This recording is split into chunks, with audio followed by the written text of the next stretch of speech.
परिवार की खुशहाली और समृद्धि तभी संभव है जबकि परिवार का कोई भी सदस्य स्वार्थी, विलासी और दुर्गुणी न हो।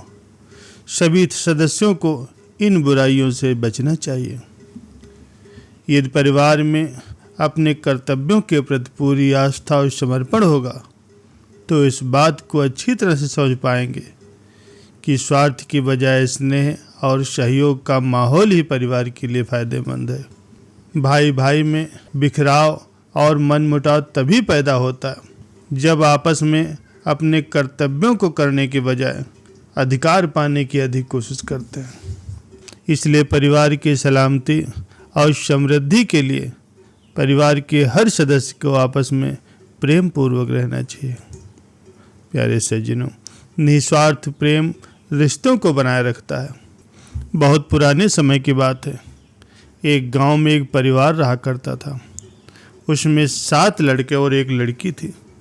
माता पिता जल्दी ही गुजर गए तो बच्चों ने भी जल्दी ही व्यवहारिक काम करना सीख लिया। शुरू में सबको अपना गुजारा चलाने के लिए काफ़ी परेशानी हुई, लेकिन समय के चलते चलते सब कुछ आसान होने लगा। उस समय समाज में पुरुषों का काम जंगली जानवरों का शिकार करना और औरतों का काम घर के कामकाज करना और बच्चों की देखभाल करना होता था। 7 भाई और 1 बहन बड़े प्रेम से मिलजुल करके रहते थे। दिन निकलते ही 7 भाई शिकार के लिए निकल जाते और उनकी बहन सबके लिए खाना बनाती और घर के सारे कामकाज करती। भाई जब जंगल से वापस आते तो साथ में वो जानवर, पक्षी आदि को मार कर खिलाते। बहन उनके मांस को बड़े चाव से पकाती और सब भोजन करके तृप्ति का अनुभव करते। ऐसे ही दिन गुजरते रहे। एक दिन की बात है, 7 भाई जंगल को गए थे। शाम होने वाली थी। बहन सब के लिए खाना बना रही थी। जब वो सब्जी के लिए हरी साग को काट रही थी तभी चाकू की तेज धार से उसकी एक उंगली कट गई। कटी उंगली से खून की धार बहने लगी। उसने सोचा यदि भाइयों ने देख लिया तो वे बड़े दुखी होंगे। मुझे ये बात उनको नहीं बतानी चाहिए। उसने अपने बहते हुए खून को अपनी ओढ़नी से पोंछना चाहा, किंतु उसे लगा कि उसके भाई देख लेंगे। फिर उसने दीवार पर पोंछना चाहा तो ये सोचा कि यहाँ तो और भी अच्छी तरह से दिखाई पड़ेगा। ये सोचकर वो बेचैन होकर के इधर उधर घूमने लगी। ऐसी कोई जगह उसे नहीं मिली जहाँ उसका बहता हुआ खून भाइयों की दृष्टि से बच सके। अंत में कोई उपाय न देख करके उसने उसी साग में अपने खून को पोंछ लिया जिसकी वो सब्जी बनाने जा रही थी। शाम को जब भाई जंगल से वापस आया, बहन ने खाना परोसा। आज 7 भाइयों को साग बहुत स्वादिष्ट लगा। 7 अपनी उंगलियां चाटते रह गए। बहन की पाक कला की तारीफ करने लगे। अपनी तारीफ सुन करके बहन भी खुशी से फूली न समाई। दिन भर के थके होने के कारण 7 भाई जल्दी ही सो गए। अगली सुबह रोज की तरह खा पी करके 7 भाई जंगल की ओर निकल पड़े। जब शिकार तलाशते तलाशते थक गए, सभी एक पेड़ की छांव में बैठकर आराम करने लगे। बातों बातों में रात के भोजन में बहन के द्वारा बनाई गई साग की चर्चा होने लगी। सभी कह रहे थे कि इतनी स्वादिष्ट साग की सब्जी आज तक हम लोगों ने नहीं खाई। तो सभी भाइयों ने तय किया आज इसके बारे में अपनी बहन से ज़रूर पूछेंगे और जान लेंगे कि साग में आखिर उसने मिलाया क्या था। शाम को 7 भाइयों ने दोबारा बहन की पाक कुशलता की तारीफ करते हुए पूछा, अय मेरी प्यारी बहन, कल रात के साग में आखिर तुमने ऐसा क्या मिलाया था जिससे साग बहुत ही स्वादिष्ट बना। बहन बताना नहीं चाहती थी। वो सोच रही थी अगर उन्हें पता चल गया कि उसकी उंगली कट गई थी तो वे बहुत दुखी होंगे। इसलिए उसने जवाब दिया, कुछ नहीं भैया। बड़े भाई ने कहा, मेरी बहना, तुम्हें बताना ही पड़ेगा। मैं जानना चाहता हूँ कि हमारी बहन ने इतना स्वादिष्ट साग आखिर कैसे बनाया। तुम्हें मेरी सौगंध। बड़े भाई का सब सम्मान करते थे। बहन को सच बोलना ही पड़ा। उसने धीरे धीरे सारी बात बताते हुए कहा, बस थोड़ा सा उसमें अपना खून मिला दिया था और कुछ ज़्यादा नहीं। ये सुन कर के 6 भाइयों के मन में कुटिल ख्याल आने लगा।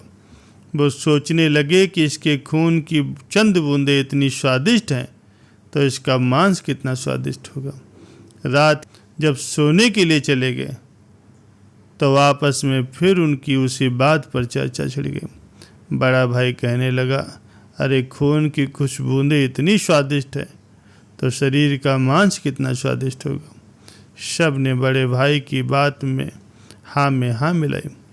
अगले दिन शिकार के लिए जाते समय सातों ने ये योजना बनाई कि बहन को मार करके उसका मांस बनाएंगे, खूब स्वादिष्ट होगा।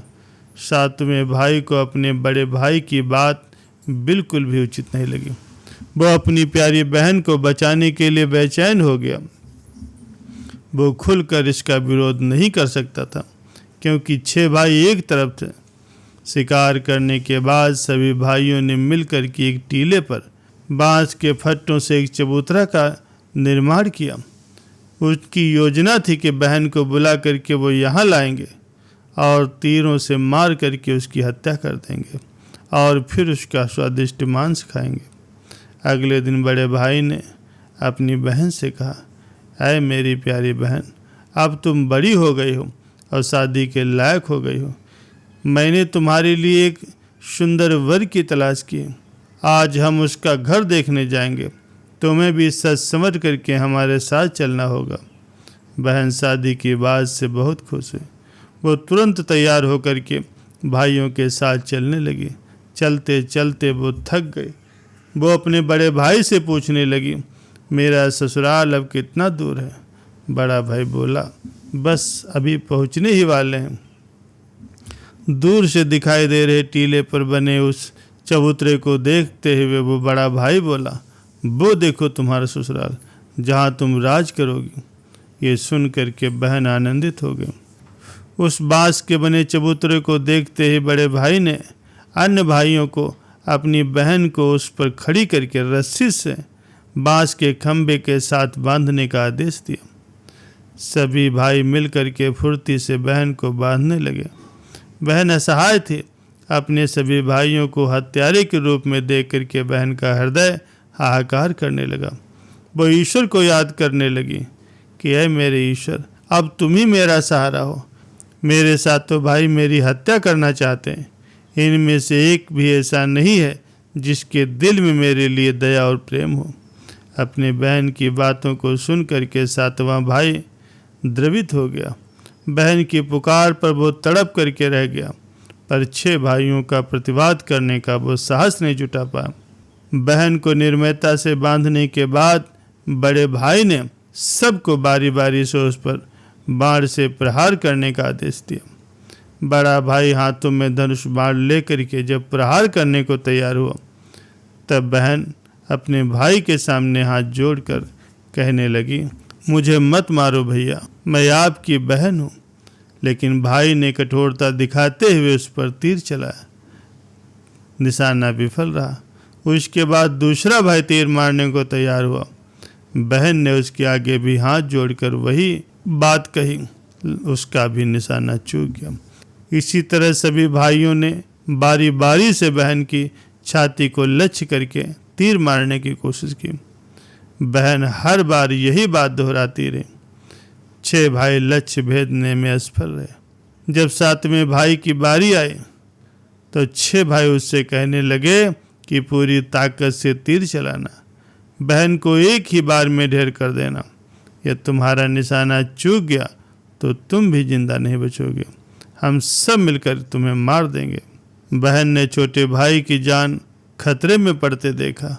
उसने अपनी जान निछावर करके उसे बचाने का निश्चय किया। वह ईश्वर से प्रार्थना करने लगी कि हे ईश्वर, मेरे भाई का तीर मेरी छाती भेदने में सफल हो जाए। वो अपने भाई से कहने लगी, मेरे प्यारे भैया, मारो तीर, मेरी छाती में तीर मारो। छोटे भाई ने तीर चलाया।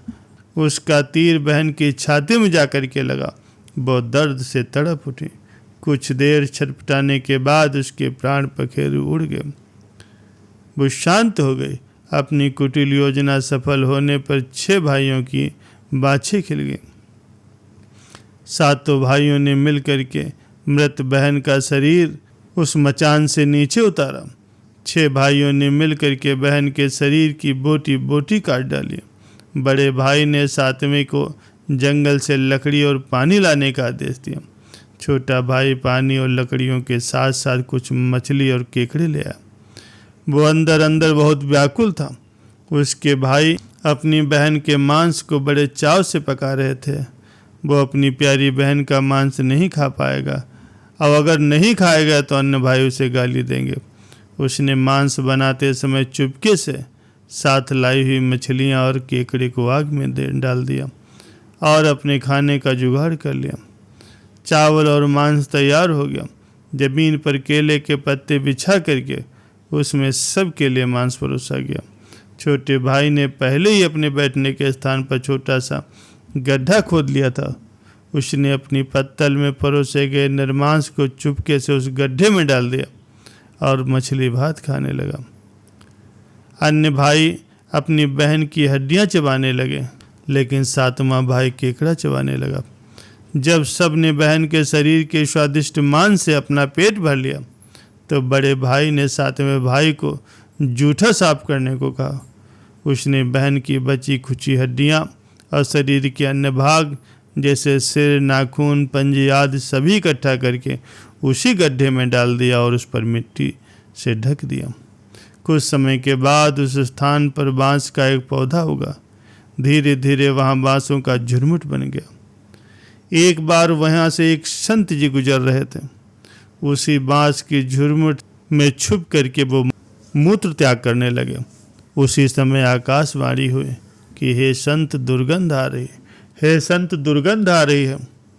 जब बार बार ये आकाशवाणी संत जी को सुनाई दी तो संत जी ने झटपट ही उस स्थान को साफ किया। उन्होंने झुरमुट से एक बांस काटा और अपने साथ ले गए। उस बांस से उन्होंने एक वाद्य यंत्र बनाया। वे उसे बजा बजा कर दिन भर लोगों के घर जाकर भिक्षा मांगते थे और बदले में उन्हें खूब सारा उपदेश दिया करते थे। एक दिन संत भिक्षा के लिए बड़े भाई के द्वार पर गए। तब तक उन 6 भाइयों का विवाह हो चुका था। केवल 7वां भाई ही कुंवारा था। जैसे ही संत ने बड़े भाई के आंगन में कदम रखा, त्यों ही संत का वो वाद्य यंत्र स्वयं बोल उठा कि यही है मेरे दुश्मन का घर, यही है मेरे दुश्मन का घर। संत के बाजे से बार बार निकल रही ये आवाज़ सुन करके बड़े भाई के पसीने छूटने लगे। उसने अपनी पत्नी से तुरंत ही उस संत को भिक्षा देकर विदा करने को कहा। इस तरह से वो संत बारी बारी से 6 भाइयों के द्वार पर उपस्थित हुए। उनके आंगन में कदम रखते ही वो वाद्य यंत्र बार बार यही कहने लगता, यही है मेरे दुश्मन का घर। उन्होंने भी अपनी पत्नी को तुरंत ही भिक्षा दे करके उसे विदा करने को कहा। उनके मन में ये डर समा गया, यदि इसी तरह संत का ये बाजा बजता रहा तो उनकी ये पोल खुल जाएगी कि वे अपने बहन के हत्यारे हैं। अंत में 7वें भाई के घर वे जा पहुँचे, जो कि अभी तक कुंवारा था। वह अकेला ही रहता था। जब संत उसके द्वार पर उपस्थित हुए तो उसका बाजा बोल उठा कि यही है मेरे प्यारे छोटे भाई का घर, यही है मेरे प्यारे छोटे भाई का घर। संत के वाद्य यंत्र से ये आवाज़ सुन करके छोटे भाई ने उन्हें बड़े सम्मान के साथ अपने घर में बैठने के लिए आसन दिया और उन्हें जलपान कराया। इसके बाद उस वाद्य यंत्र के बारे में दोनों चर्चा करने लगे। संत जी ने उसे सविस्तार पूरी बात सुनाई। छोटे भाई ने उस वाद्य यंत्र को उसे देने के लिए प्रार्थना की तो संत जी ने छोटे भाई को वो वाद्य यंत्र दे दिया। संत जी के चले जाने के बाद छोटे भाई ने उस वाद्य यंत्र को अपने बिस्तर के सिरहाने एक साफ सुथरे स्थान पर धूप दीप जलाकर बहुत सम्मान के साथ रखा। कुछ दिनों के बाद छोटे भाई के घर में कुछ परिवर्तन दिखाई देने लगे। जब भी वो काम से अपने घर वापस आता तो सारा घर साफ सुथरा पाता। जब रोज़ रोज़ यही बात होने लगी तो छोटे भाई ने अपनी भाभीयों से जाकर के पूछा कि मेरी गैर हाजिरी में क्या आप लोग मेरे घर को साफ करते हैं?